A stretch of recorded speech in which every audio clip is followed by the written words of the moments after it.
हमनी के संस्कृति, हमनी के संस्कार सदा रहे हमनी के साथ। भारत के महान ग्रंथ और काव्य सब के संपूर्ण संकलन सब्सक्राइब करें तिलक।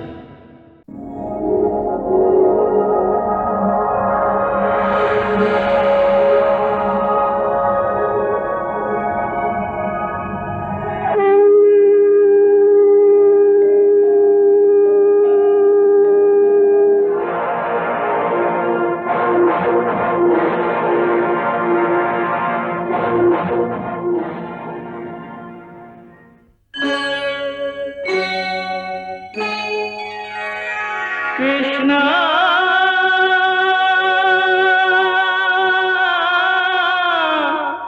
कृष्णा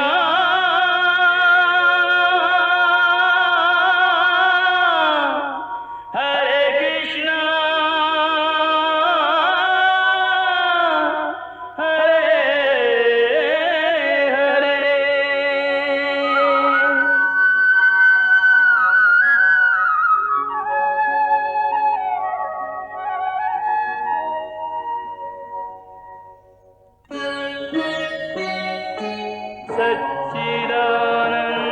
सच्चिदानन्दरूपाय विश्वोत्पत्त्यादिहेतवे तापत्रयविनाशाय श्रीकृष्णाय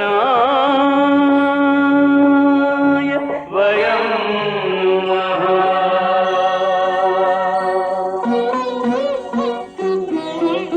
श्रीकृष्ण गोविंद हरे मुरारे, हे नाथ नारायण वासुदेव। हरे कृष्ण राधे राधे कृष्ण कृष्ण हरे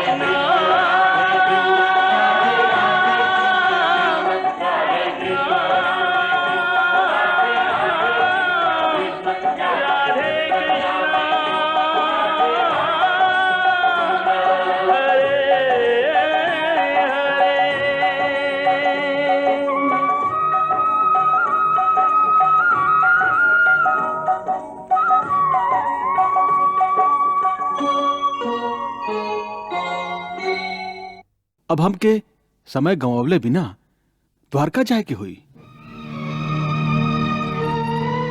केशव, अब ऐसन भी का जल्दी है? बात ही कुछ ऐसा ना।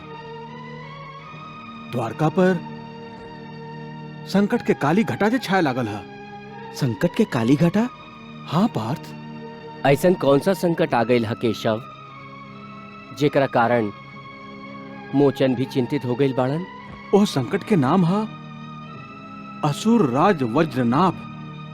वज्रनाम? वज्रपुरी नगरी के राजा, महाशक्तिशाली, बाकी उतना ही दुराचारी और अधर्मी हऊ। और हमरा खातिर वो द्वारका नगरी पर आक्रमण करे के संकल्प ले है।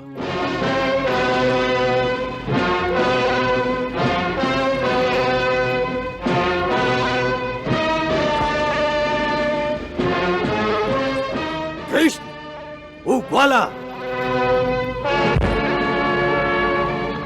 सुन लीला सेनापति वृषभान हमार गुप्तचर का कह रहा है। हाँ सुरेश्वर, वासुदेव श्री कृष्ण। मत कहो ग्वाला के वासुदेव, मत कहो ओकरा श्री कृष्ण। ओकरा आदर से संबोधित करे के कोनो जरूरत नहीं खे। क्षमा करिए सुरेश्वर, गलती हो गई। ऐसन गलती कबो मत करी हा। कृष्ण हमार शत्रु है और शत्रु के आदर कैल असुरन के अपमान है।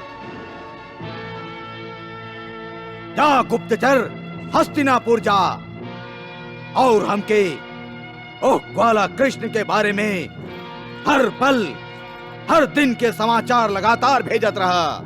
ये आ गया सुरेश्वर।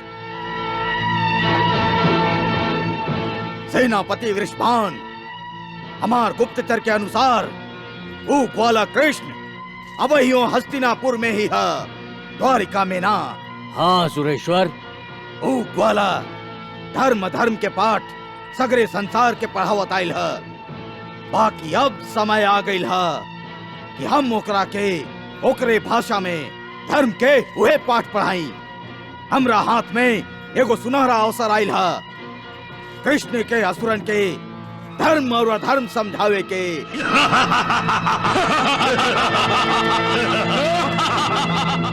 सेनापति वृषभान भूख वाला कृष्ण पांडवन के सहायता करके कौरवन के संपूर्ण विनाश कर दिलस।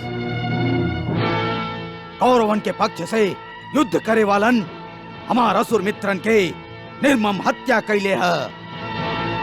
युद्ध शुरू होके से पहले बर्बरिक के भी धोखा से मार डरले रहे ऊ ग्वाला। और इस तरह खुल्लम खुल्ला छल कपट और धोखा से काम लेवे वाला धर्म के पताका लहरावत फिर रहल है। वृषभान हम ओह छलिया से कौरवन के विनाश और हमार मित्र दुर्योधन और हमार असुर मित्रन के वध के बदला ले आक्रमण करा। तब तो असुरेश्वर द्वारिका पर आक्रमण करे के सुनहरा अवसर है। द्वारिका ही काहे, हस्तिनापुर काहे ना। यह से असुरेश्वर कि कृष्ण के अनुपस्थिति में द्वारिका के सेना हम लोगन के सेना के सामने ना ठहर पाई। तब फिर सेनापति हम द्वारिका पर वही समय आक्रमण करब जब कृष्ण वहां उपस्थित ना होके। जब कृष्ण हस्तिनापुर से द्वारिका खातिर चल पड़ी और रास्ता में हुई, हम लोग द्वारिका पर आक्रमण करके ओकर धज्जी उड़ा दे, ईंट से ईंट बजा दे। फिर कृष्ण के रास्ता में ही ओकरा अकेले में घेर के ओकर माथा उड़ा दे।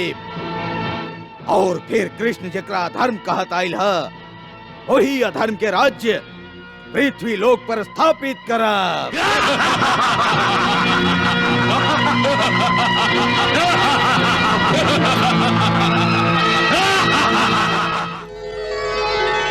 कृष्ण मुरारी के जय, वासुदेव श्री कृष्ण के जय, कृष्ण मुरारी के जय, वासुदेव श्री कृष्ण के जय, कृष्ण मुरारी के जय, वासुदेव श्री कृष्ण के जय, कृष्ण मुरारी के जय।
हम इहो भुला गई रही कि भगवान के पावे खातिर तपस्या करे के पड़ेला। हमके आपन अहंकार में इहो याद ना रहल कि भक्ति में समर्पण के भावना होखेला केशव।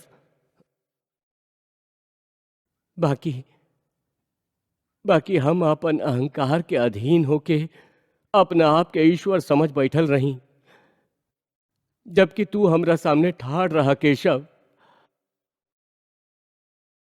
अब हमार ए भयंकर भूल के एगो नेवला आके समझा दिलस। हम तो कुछ भी नहीं की।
अच्छा, अब हमार हाथ में शस्त्र नहीं खे, ना ही हम रथ पर हई और ना ही लड़ ही रहल हई।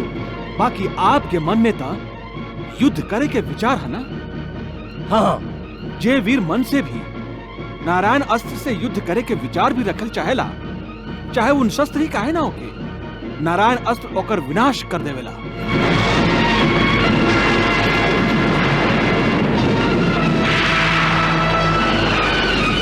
ऐसे भीम भैया, आप नारायण अस्त्र से युद्ध करे के विचार अपना मन से निकाल दीजिए और अनन्य भाव से ओकरा शरण में चल जाए। नारायण अस्त्र स्वयं शांत हो जाए।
केतु, हे लंबकर्ण, प्रकट होखा, प्रकट होखा।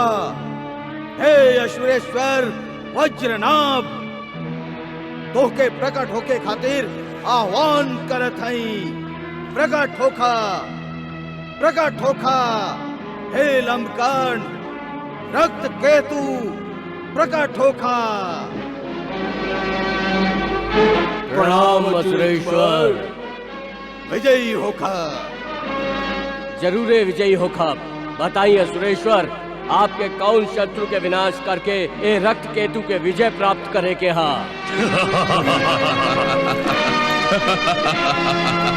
हे अशुरेश्वर, आपके भक्त एह लंबकर्ण के कान के अब ऐसे आपके शत्रु के हाहाकार और आपके जय जयकार सुनाई दे रहल है।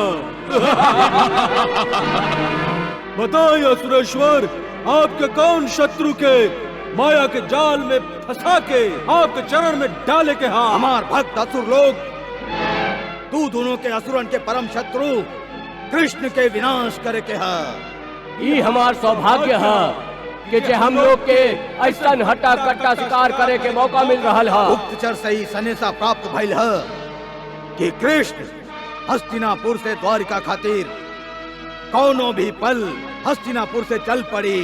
ओकरा द्वारिका न पहुँचे के चाहिए, यह चाहत है ना आप असुरेश्वर? हाँ, वो द्वारका ना पहुंची असुरेश्वर। हम लोग ओकरा द्वारिका ना यमलोक पहुँचाई। जा और विजय पताका लहरावत वापस लौट आवा। जय आज्ञा सुरेश्वर, प्रणाम।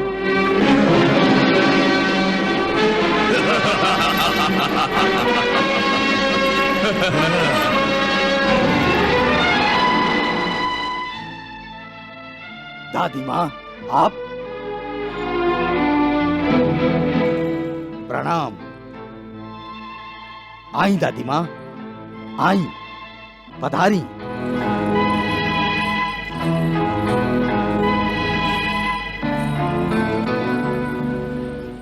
आई आई दादी माँ, पधारी।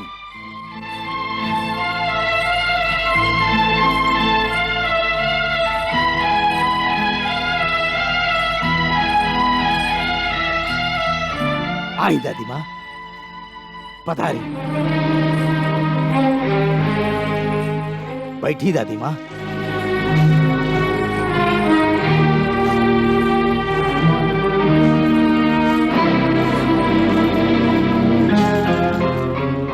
दादी माँ, लोग आपके नेत्रहीन समझेलन, काहे कि आप अपनी दोनों आंख से देख ना सकेली। बाकी हम जानत हैं कि आपके दिव्य दृष्टि प्राप्त है, जेकरा द्वारा आप संसार के कोनो भी जगह के घटना के देख सकेली, चाहे वो घटना के संबंध भूतकाल से होके या भविष्य से होके या वर्तमान से होके। बेटा, तू हमार एह तीसर आँख के हमेशा लाभ उठैले बाड़। कहा बेटा, एह समय तू हमार दिव्य दृष्टि से का देखल चाहता रह? दादी माँ, आप हमके बताई कि यह समय वो ग्वाला कृष्ण का कर रहा है। बेटा, तू श्री कृष्ण के पूछ रहल बाड़ा? हाँ, वह माखन चोर ग्वाला कृष्ण। तू नादान बाड़, मूर्ख बाड़, जे तू श्री कृष्ण के नाम आदर से ना ले रहल बाड़।